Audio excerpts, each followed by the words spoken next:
산업 디자이너 이성호입니다. 반갑습니다. 이게 지금 디자인에서의 3인행 필유화 사원 이렇게 써놨는데, 지금의 디자인은 조금 더 전문적인 거 플러스 여러 사람들과의 어떤 관계나 여러 사람과의 어떤 협업이라든지 콜라보레이션 같은 것들을 통해서 굉장히 그 살들이 많이 찌워지고, 사실 산업에서도 그런 것들을 많이 요구하거든요. 그래서 제가 좀 오늘의 메시지라고 그냥 말씀드리고 싶은 거는, 조금 더 관심을 좀 가지고 타 분야나 아니면 다른 사람들과의 어떤 협업의 관계들, 그 협업이 나오면 사실은 어떻게 보면 서로 커뮤니케이션하고 또 어떤 관계를 가져가는 것들이 되게 중요한데요. 뭐 그런 부분에 조금 포인트를 맞춰서 그렇게 이야기를 좀 이해해 주시면 될 것 같습니다. 이 다이어그램이 사실은 어렵게 그려져 있긴 하는데, 이게 사실 정관합 다이어그램이에요. 산업 디자이너인데 뭐 그래픽이라든지 회화나 이런 것들에 대한 이종교배, 내가 관심 있는 부분과 그런 타 분야가 이종교배되면서 사실 새로운 것들이 나오거든요.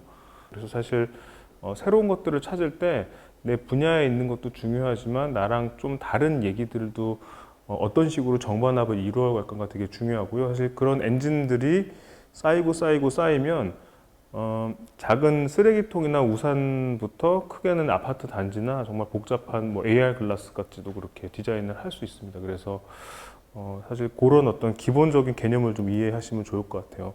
제가 이제 산업 디자인 얘기하면서 제일 그 기본 원리, 아까 정반합이라든지 약간 다른 얘기에 대해서 뭔가 스토리에서 뭔가 찾는 거에 얘기를 할 때 이제 가장 기본적인 오브젝트를 이제 요걸 갖고 나오는데, 이게 보시는 것처럼 시계인데요. 여기 안에 이제 이렇게 72시간 버틸 수 있는 기본적인 구조용품들이 들어있어요. 이제 경기도 주식회사라는 데서 재난 키트를 디자인해달라고 의뢰를 받았어요. 그러면은 재난 키트가 집에서 있을 때 사실 재난이 터지면은 그 키트가 어디 있는지를 잘 못 찾는데요, 거의. 그래서 어떤 그런 환경적인 요인, 그리고 조금 더 눈에 잘 띄는데 놓을 수는 없을까, 그리고 또 이런 것들이 선물의 기능을 할 수 있으면 없을까라는 생각을 했습니다. 그래서 제가 집안에 있는 여러 오브젝트 중에 딱 생각났던 게 시계가 좀 생각났어요. 그래서 시계를 보면 보통 그 공간이 좀 많이 남아 있잖아요. 그래서 그거가 생각이 나서 그거와 이제 재난 키트의 개념을 이제 연결시키면서 이런 식으로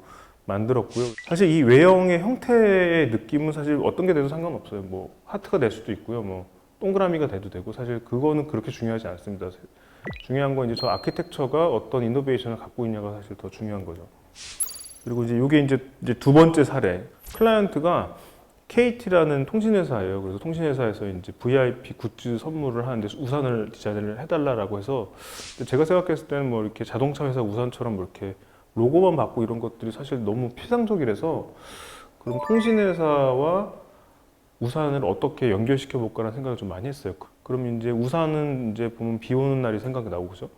근데 비 오는 날 스마트폰을 뭔가 동작을 한다고 했을 때 좀 불편합니다. 근데 예를 들면 어깨에 이렇게 걸어서 하는 것보다 손에다가 우산을 낀다고 생각하면 훨씬 더 그게 더 편하거든요. 텍스트 치기가. 그래서 이제 거기서 이제 좀 주안점을 잡아서 이렇게 이제 손에 낄 수 있는 우산을 만든 거예요. 사실 이거를 디자인하기 전에는 제가 알고 있기로는 이 세상의 우산들은 모두 손으로 들고 있었던 것들인데, 제가 알고 있기로는 손에 끼는 우산은 이게 공식적으로는 이게 처음이라고 알고 있거든요. 그래서 그 아키텍처를 바꿔준 거죠, 그죠? 사실 이것도 형태가 뭐 별 모양이건 동그라미건 어떤 모양이랑 상관없어요. 사실 그것보다는 이제 그 행태를 바꿔주는 거죠, 그 환경에 맞춰서. 이제 좀 복잡한 걸로 가면, 이거는 2018년에 디자인해서 19년에 이제 끝났던 프로젝트고요. 프루지오라는 아파트 전체 리뉴얼이어서, 이때는 프루지오 아파트의 이제 로고부터 컬러, 익스테리어, 그 다음에 거기 나오는 시설물, 예를 들면 하다못해 주차 차단기부터 월패드, 뭐 거기 아파트 안에 엄청 많잖아요, 하드웨어. 그걸 통합적으로 디자인을 싹 다 한 거예요. 근데 요거 하고 나서 브랜드 조사 했을 때 2위까지 올라가는, 개인적으로 굉장히 뿌듯했던 그런 프로젝트입니다. 프루지오라는 데를 아시는지는 모르겠는데, 예전에 프루지오 하면 약간 풀무원 스타일이었어요. 되게 그냥 풀만 있고 파란색 있고. 근데 사실 저는 그게 자연이라는 느낌이 별로 안 들었거든요. 그래서 제가 생각했던 자연은 사실 자연스러움이었습니다. 그래서 자연의 형태가 아니라 자연스러움. 그래서 이제 그런 이제 톤앤매너로 이제 쭉쭉 끌어간 거였죠. 그래서 아파트의 파사드, 그러니까 사실 아파트는 이제 내부의 건축적인 문제보다는 그 외부의 익스테리어적인 것들이 요즘엔 더 이슈거든요. 왜냐하면 내부의 평면도는 완벽합니다. 우리나라의 아파트 판상형 구조의 평면도는 정말 어떤 세계에 나가더라도 완벽한 효율성을 자랑하는 평면도고요. 그래서 건축적으로 건드릴 게 거의 없는 완벽한 어떤 구조를 갖고 있는데, 그렇게 되다 보니까 이제 그런 파사드라든지 아파트에서 내가 어떤 경험을 할 건지, 커뮤니티에서 내가 러닝머신을 그냥 뛰고 있을 건지, 아니면 거기서 요가를 할 건지, 그럼 어떤 데서 그런 걸 할 건지, 어떤 음악을 들을 건지, 하다못해 라운지, 요즘에 아파트에서 밥도 주는 거 아시죠? 저는 그런데 안 살아봐서는 모르겠는데 밥도 주고요. 요즘에 수영장도 있고 극장도 있고 뭐 난리가 났어요. 그래서 근데 그런 것도 사실은 어떤 메시지를 가지고 해야지 그냥 갖다 뭉쳐놓으면 사실은 그게 굉장히 좋은 서비스가 아니거든요. 이제 그런 것들에 대한 이야기를 이제 통합적으로 하는 거죠. 사실 이런 어떤 형태적인 이야기들은 뭐 당연히 중요하긴 하지만 사실은 그 이전에 전략적으로 프루지오라는 이 브랜드가 얘기하고자 하는 방향이 무엇인가에 대한 그 약간 철학적인 고민들이 사실 더 중요해요. 그래서 뭐 밑에 보면 이제 놀이터도 이제 그런 어떤 이야기로 디자인도 하고 뭐 커뮤니티 시설 같은 것도 이제 이렇게 디자인을 합니다.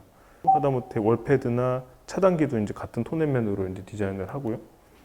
그리고 이제 요 BI를 이제 저희는 캐릭터라고 정의를 내렸는데 이 캐릭터 가지고 이제 다양하게 어떻게 활용이 될지 하다못해 이런 것들이 초대장에서 뭐 클립으로 쓰일 수도 있고요.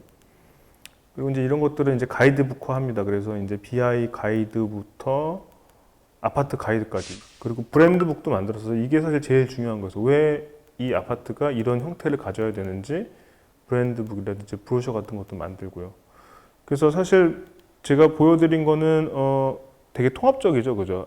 제품 산업 디자인뿐만 아니라 건축과 브랜드와 뭐 공간에 대한 얘기라든지 하다못해 저기에 들어가는 상업 공간에 어떤 테넌트를 넣어줬으면 좋겠는지에 대한 리스트업도 했어요. 그래서 상업 공간에 그냥 세븐일레븐만 있는 게 아니라 뭐 예를 들면 뭐 연남방앗간 뭐 이런 카페들 좀 집어넣고 톤앤매너 맞는 그런 것도 제안도 하고요. 그리고 저기 요즘에는 이제 커뮤니티 시설에 뭐 여러 가지 프로그램이 많이 있거든요. 프로그램도 이제 뭐 원예하는 프로그램을 더 활성화를 시킨다든지, 그럼 이제 그거와 연결시켜서 텃밭의 어떤 이야기들과 원예와 그 다음에 저기서 있는 카페에서의 메뉴까지 이제 얘기를 하는 거예요. 메뉴에는 어떤 것들이 있어야 되는지.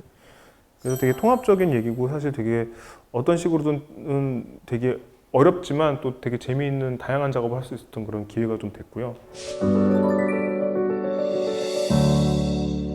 아까 말씀드린 대로 내가 생각의 높이예요. 사유의 시각이라고 하는데 내가 사유의 시각이 얼마나 높은지에 따라서 그 원소스가 다릅니다. 그래서 예를 들면 태극기함 디자인하라 그러면 뭐 네모로 박스를 할까 세모 박스를 할까 아니면은 뭐 동그란 박스로 할까 뭐 박스 하면서 사실 그 사유의 높이는 사실은 되게 1차원적이죠. 그죠? 근데 그 사유의 높이를 태극기함의 존재는 무엇인가, 뭐 태극기함이 우리 집에 어디 있는가, 태극기함은 내가 본 적이 있는가, 이렇게 가다 보면은 조금 더 높아지죠. 그죠? 그래서 더 높이면 이제 태극기함이 뭐 태극기를 내가 그럼 태극기함이 아니라 태극기를 내가 그럼 쓰는가, 태극기를 쓸 때 문제점은 무엇인가, 내가 태극기와 나의 관계는 무엇인가, 그런 식으로 사고의 높이를 높이다 보면요 조금 더 근본적인 원형에 대한 얘기를 할 수 있습니다. 그래서 그런 사유의 시각을 높이는 게 되게 중요하고요. 근데 전략과 전술이라는 말이 있는데 전술, 그러니까 전술은 사실 어떻게 싸우냐의 문제고 전략은 그거를 어떻게 하냐의 문제거든요. 그러니까 아까 또 예를 들면 우산 손잡이 같은 경우에는 약간 전략적인 접근이죠. 그죠? 비 오는 날 스마트폰을 위해서 우산 디자인.